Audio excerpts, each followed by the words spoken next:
Every level of scale requires a different kind of leadership. And because it takes a lot of hard work, effort, stress, pressure to get to a million, to get to a few million, people start to see this is the only way I can be. And they don't even see that. And they keep on doing the same things. And then it becomes like hitting a wall. What you don't see is that you are hitting the wall, right? It's not the wall is out there. Welcome back to the Scale Smart, Grow Fast podcast. Now, the strengths that helped you build your business may be the very things holding you back from the next level. In this episode, Sumit Gupta, a serial entrepreneur and strategic partner to high-growth CEOs, reveals why leaders unknowingly create bottlenecks and how to break through them to scale. If you're ready to step out of stress, overwork, and hesitation to create exponential growth, this is the conversation you need. Sumit, welcome to the podcast. How are you doing? I'm doing wonderful. Thank you for having me. My pleasure. Can you maybe just share a little bit about your background and what's brought you to doing what you do today? So my background is actually in technology, and I'm doing something which is very different for what I have done for most of my life, or even beyond what I thought I could do, like for most of my life. So I started as an engineer. I worked in a tech company. I started a couple of tech startups, and then that took me to slowly, like I fell in love with leadership, like I fell in love with computers and technology earlier.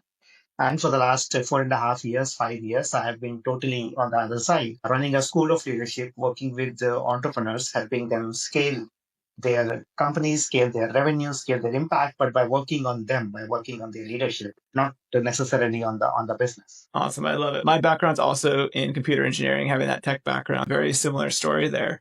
Now, your journey, you talk about, you kind of started out as like a shy techie guy and you go into search out strategic partners. What was the key mindset shifts that help you step into that leadership role and scale your businesses? I think one of the most important things to see that 95% of human behavior is either subconscious or habitual. We don't realize that we are not even conscious. We are driven by habit most of our day, which defines our ability to do anything. So for me, for a long time, this was like a non-techie thing. This was like a wide open, scary world out there if I'm doing anything, which requires me to not deal with computers and deal with people. And I never realized that was just a mindset, like because I grew up with the computers, I grew up with math, I grew up with loving analytics, loving any kind of calculations. And in a way, I created a frame for myself that this is who I am and this is not who I am. And I never could saw through that. I always lived in that. And once I broke through that, I think the whole world opened up. So one of the biggest, as you said, right, one of the biggest mindset shifts was like, this is not who I am. Like I thought I was this shy, introverted, engineering, like good at computers, good at analytical skills person, and not good at all the other things. And I saw these are just learned skills which anybody can learn, anybody can grow. Like, there is no one kind of human being and not one kind of human being. That's an incredible breakthrough. And now you're sharing that breakthrough with others through your program. You know, many entrepreneurs hit bottlenecks as they scale. What are some of the biggest challenges that leaders face when growing and managing large teams, and how can they overcome them? Yeah, I think it's very important to identify the source of it, right? Because entrepreneurship or leadership is not easy. You're trying to like move uphill. You're trying to do something which is not going to happen on its own, which requires a lot of hard work. What that does is it basically solidifies your patterns, solidifies your habits, your behaviors, whatever they are, right? For some people, they are being aggressive. For some people, they are being soft-spoken. For some people, relying on hard work, and that is required. What people don't see, and what when the time comes to grow, what happens normally is a very different kind of a leadership is required for a company at, let's say, like from 0 to 1 million, and then from 1 to 3 to 4 million, then from 4 to 10 million beyond that. And we can take this analogy forward. But every scale, every level of scale requires a different kind of leadership. And because it takes a lot of hard work, effort, stress, pressure to get to a million, to get to a few million, that people start to see this is the only way I can be. And they don't even see that. And they keep on doing the same things. And then it becomes like hitting a wall. But what you don't see is that you are hitting the wall, right? It's not the wall is out there.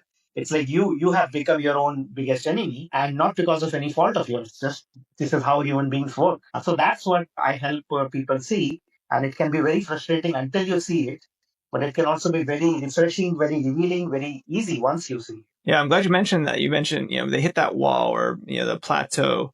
What are some of the most common blind spots that hold these leaders back from their next level of growth? One of the biggest blind spots is to be the expert, to be the know-it-all, right? Because that is how most entrepreneurs start by knowledge, by functional knowledge of their industry, of their technology, of what is happening in the market, and then because of that, they are able to build a product, a service which can solve a need, and they are able to scale a company to a certain level. Now, beyond a certain level, especially as the company grows to like 50, 70, 80 people, and the revenues grow to a million, there is only so many hours in a day.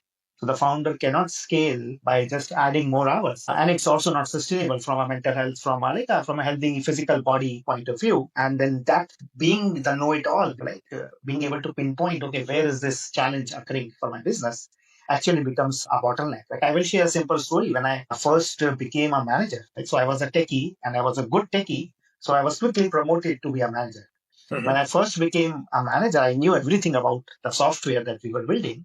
That everybody in my team, I would go and say, this is wrong, do it this way. You are wrong, do it this way. This is not how it works, so do it this way. What that did is, now that might be wonderful, technical knowledge, but everybody started hating me. Everybody started getting quieter. Everybody starting retreating into their own silos. And I couldn't even see it. I thought I was doing my job. I thought I was being the smart one. What I could not see was like how I was basically causing the distancing that was created in the team, and which led to a lot of challenges for me as a manager, as a leader. Oh, that's a great revelation there of, just because it seems like you're doing the right thing may not actually be the right thing. And that's a huge blind spot for people. What did you do, or what happened to help you kind of uncover this realization? So in that case, I was pushed into a coaching program by the company that I was working with. And that was like an eye opener for me. It took me a while to realize that my strengths, my skills, which are my strengths, right? So no shame in that, are actually now coming in the way because the role has changed, because my it is required from me to succeed now has changed. And that was a huge blind spot. And then suddenly it was like starting from scratch. And there's a whole lot of internal resistance to change, because like you have to give up on the way that you have been operating. For me, that was like almost 15 to 20 years of operation at that point of time. Like you have to unlearn, you have to learn, and that's not easy. It was eye opening, but it was also not so easy to digest, not so easy to take it in and before the change started. Now, it sounds like you had some coaching program that kind of helped you identify this. Do you have any tips or suggestions for leaders that might suspect maybe they've got some blind spots but don't know what they are yet, how they could maybe start identifying those? Yes, absolutely. I think one of the best things any leader can do is stop, take a pause, and ask themselves whatever challenges, whatever problems, whatever like lack of growth is happening, how are they contributing? And this is not a question to blame. This is not a question to find fault with yourself. This is simply a question of how could you be coming in the way? Or if you are coming in the way, what could be a reason for that? And I always use this example of like if I drop a pen, I ask people, why is the pen falling? And people say because of gravity. And that's the correct answer, right? That's the right answer. But then I add, there is a second answer to this question, right? Why is the pen falling? And then slowly people get it. And then somebody in the workshop basically raises their hand and say, because you are dropping it, right? So the gravity is the right answer, but I am also dropping it. And if let the gravity be there, but if I don't drop it, the pen will not fall. So similarly, whatever problem that you're facing, whatever challenges that you're experiencing, there is an answer which is like gravity, which is not a wrong answer, but it could be like a recession. It could be my team is this way or my company is this way. We were late to the market. We are early to the market. You have a answer which is external to you, but then there's also an answer. Where are you dropping the pen? What is a version of that? And it's not right and wrong. Both are true. Going back to what we mentioned a little bit earlier about like overwork, if you're trying to do it all as, the tech leader, the skills that you started the business with, bootstrapping from ground up and isn't going to get you to the next level. So this overwork and hesitation, it keeps many entrepreneurs stuck. What strategies do you recommend for leaders who struggle to delegate and get that, start getting themselves out of that low level kind of tech-minded role? I think the first thing is to listen to feedback, right? Because we're just talking about one way this human strength can become a weakness, but there could be many other ways because different people have different personalities, different ways of operating. So this might be different for everybody. The first thing which any leader can do is to be open and ask for feedback and then be open to listen. And many times the best feedback which you can get is from the people closest to you. which includes the people in your team, which includes the people like in your family or friends who can see you up close. But you have to invite that feedback because it is not easy to listen to that feedback. So people also hold back. People also do not share. So asking questions, deliberately inviting tough feedback, critical feedback, and then going out and looking for help if you need some help. Many times, once you see the feedback, you can take the first steps in a different direction. But what can also happen is, yes, you see the feedback, but you know no other way of operating. You have no idea how to now suddenly change. So in that case, you can seek professional help, right? You can seek the help of a trainer or a coach or somebody who can guide you in that process. Because not just it is new skills, right? It is also a different way of being as a leader, as a human being, and that can be emotionally challenging, right? So any kind of support or mentoring or coaching support from somebody who has been there, done that before, is extremely valuable to speed up the journey at that point of time. Every day, your top performers are buried under emails, scheduling, and reporting. Work that doesn't move the needle. The result? Frustration, burnout, and worst of all, lost revenue. That's why we created the Executive's Guide to Scaling High Performers, a simple, battle-tested framework to eliminate busy work and unlock your team's full potential. Inside, you'll get the exact steps top executives use to retain A players, boost productivity, and free up their team for high-impact work. Stop losing revenue. Go to workergenics.com/growthhub or check the episode notes to download the Executive's Guide to Scaling High Performers now. I'm glad you brought that up about how it's a different kind of way of being. And so, as a business scales, the CEO's role evolves.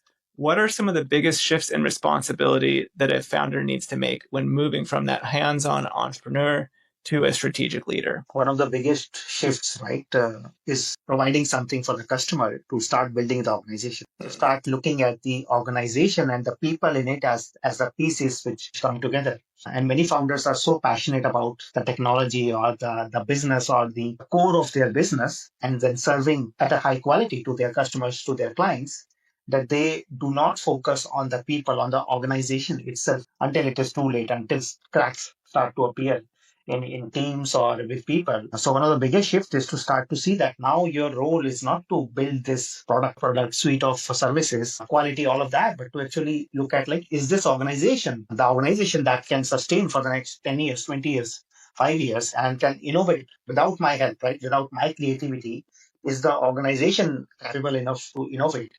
Is the organization capable enough to challenge my ideas, even as a founder, and grow on its own? Because that's what defines a successful startup is it creates more leaders rather than more followers. So that shift from the product, the service, the technology to the organization, which includes the people, which includes the systems, which includes processes, which also includes what you speak, what you talk, how you speak, what you don't speak, right? How you don't speak. Listening, I think one of the biggest shifts which happens is like a focus from more of speaking to more of listening. Very good. I think you touched on this a little bit. Many leaders unknowingly become their biggest bottleneck. How can they identify when they're slowing growth and maybe leverage outsourcing, bringing other team members like virtual assistants to remove themselves from the low impact tasks? I would even say that anytime your growth is stifled, you are in the way. And once again, not as something to blame, but something to simply notice. Because in the end, you are the source of the company. You are the source of the business. Your time is the source. Your energy is the source. So if something is not working, instead of asking, how do I do? If I ask, who can help me do that? That question, who, has unlimited upside. The question, how, has a limited upside because your time is limited. Your energy is limited. Even if you have 10 answers to the how questions, you cannot implement all 10. But if you say, who can help me do that? Then you can just let somebody take care of one part of responsibility and then keep on exponentially increasing your impact, increasing your velocity, increasing your productivity by focusing not on the strategy, on the how to, but actually on the who. Like, who is the person who can help me do that? And then I don't even have to be involved. I love it. Getting that who is critically important, and building a strong team is critical for scaling. What hiring mistakes do you see CEOs most often making? I would share two examples, right? One is hiring just for the skills and not for the will, especially in that early phase when you're looking to delegate, looking to scale your impact. You want to hire people who can join you in your journey, who can either they are already leaders or they can be groomed into leaders. Yes, so they have obviously have to have the functional skills that you're hiring them for, but it is very important that you can see eye to eye, talk to them like friends, that you don't hate being in each other's company. And the core values that you go by, that the company, that your business go by, are also their core values, or you can get behind a single set of core values, even if it is not like aligned to begin with. So one of the biggest mistakes is like just hiring for the skill and not Yeah. looking at the attitude, at the values. And the second is once you hire somebody, then not giving them the space, not giving them the freedom to do what they are here to do in their own way, or to start to think that everybody has to now follow my recipe, or only my way is the right way. And that stifles growth, and that stifles creativity. That had a lot of founders, because what I shared earlier, right? They are experts. They know their business inside out. It is very tempting to basically go into a right wrong mindset, right? Do this, not do that. Yeah. What that does is makes people dependent on you. It creates a handicap in your business, which you realize few years later, when that person now has to suddenly create more leaders under them. Because whatever you are doing with the leader today in your company, if the company keeps on growing, that leader also has to do down their organization in a few years. So that's another big mistake, that you basically hire somebody, you get some delegation, you get some free space, but you're not creating a leader. You're just creating a follower. That's where you can get obedience, you can get compliance, but you cannot get innovation, you cannot get creativity. I love it. Now, earlier we kind of mentioned talking about habits, right? And having to break free of old habits. Leadership at scale requires new ways of thinking and operating. You mentioned that. What's one unconventional leadership habit or practice that you swear by? So there are 5 or 6 habits which I talk about, right? And I'm glad you talked about habit, because it makes it very, very practical, right? Leadership, management, we can talk about big buzzwords, we can read big books, we can do big programs, but in the end, it is human behavior. One of the simple ways to put anything into practice is make it a part of your habit. One of the habits, like which I say is the core of everything, is just slowing down, taking a deep breath. Because then, when you're able to take a deep breath, when you're able to take a pause, you listen more, and you're able to see different signals. And other people around you also are able to feel a bit more of your presence, a bit more of like who you are beyond what you do. And that creates not just in you like better listening, better thinking, but even in the team, that creates more openness, that creates more dialogue, that creates more trust, that creates more empathy. So just slowing down. And research has proven, right, many times when we get a tough email, or somebody is in a tough conversation, we stop breathing. Like, we can stop our breathing for 30 seconds, 60 seconds, and we don't realize that. But simply taking a deep breath, allowing our body to get in the oxygen that we need, can unlock so many things in like how to deal with a difficult employee, how to deal with accountability issues, how to build trust, right? How to help somebody with a challenge that they are facing. So taking a pause, taking a deep breath is a foundational practice, which if you see organizations, it's people are in so much hurry that they don't even see what they don't see. I love it. The breathing just has so many benefits that you mentioned, and like it's amazing looking at the research coming out about the connection between breath and like your nervous system, and how just that's so tightly connected, and it's an amazing technique and tool that we have access to. Everyone has access to, is just control your breath. Awesome. Thinking about, your kind of coaching style, what's one piece of advice you give to every entrepreneur who's serious about breaking through their next growth ceiling? Absolutely right. So, and this will build up on the breathing, right? Because once you slow down, you can see more. You can listen to more. If you're moving fast, everything appears like a blur. But if you see more, then the next step obviously is to talk about it, is to address it. Another big thing which happens in organizations, which you realize as a problem much later, is people know the problems, people know the challenges, but nobody talks about it. Nobody has the courage to talk about it. So once you slow down, once you breathe, once you get some feedback, now you know what is going on. Now the next step is how to have a tough conversation, how to have a courageous conversation, how to bring the elephant in the room to the front of the table, rather than waiting or trying to just postpone a problem until it becomes so big that you can't avoid. So having tough conversations, having courageous conversations, and this is not just you, this is also inviting people in your team to talk about like what is the one issue that we are ignoring, which will hurt us in the future? What is one behavior of mine that is already hurting the company and that you have not shared with me? Right? So asking questions, inviting tough feedback, but then addressing those head on, even if they bring up some heated conversations, even if they bring up like some emotions, some tears, some shouting, some heated tensions. That's good. Avoiding tension, which I see like a lot of politically correct environments, they tend to realize there is a problem. Everybody knew this 1 year ago. So getting some like human energy, emotional energy out in the open, and then having that step back, that gaining space to build on that, not to get into a fight and beat each other up, but to slow down and to have a courageous conversation like we are on the same team, not like enemies. Is the second step, which will help you see problems, first of all, before they become problems, and help you see opportunities for like business expansion or new markets or a new person that might take up a new lead or a new opportunity and then give them that opportunity. You will see, not just you will avoid problems, right? You will see opportunities that you can capitalize on, which are right in front of you. So that's the second thing which I would add is like once you slow down, then talk about what is coming up. That's powerful. Well, Sumit, you have shared so many great strategies and tips for our audience today. If people want to continue the conversation with you and learn more about your methods, what's the best way for them to get in touch with you? The best way for anybody to reach me is on LinkedIn or on my website, which is deployyourself.com.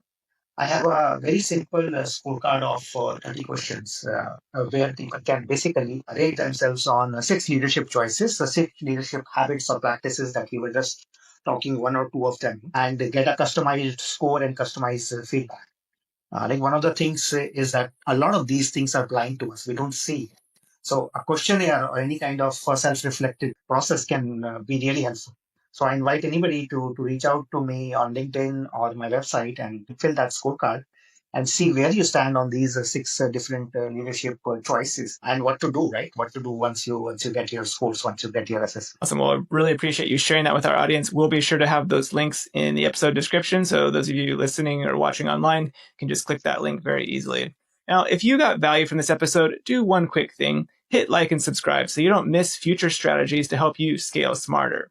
And do you know a business owner or colleague who could use this? Share this episode with them. It could be exactly what they need right now. And if you're listening on a podcast platform, leave us a quick rating. It helps us reach more leaders like you. And thank you for tuning in. We'll see you in the next one.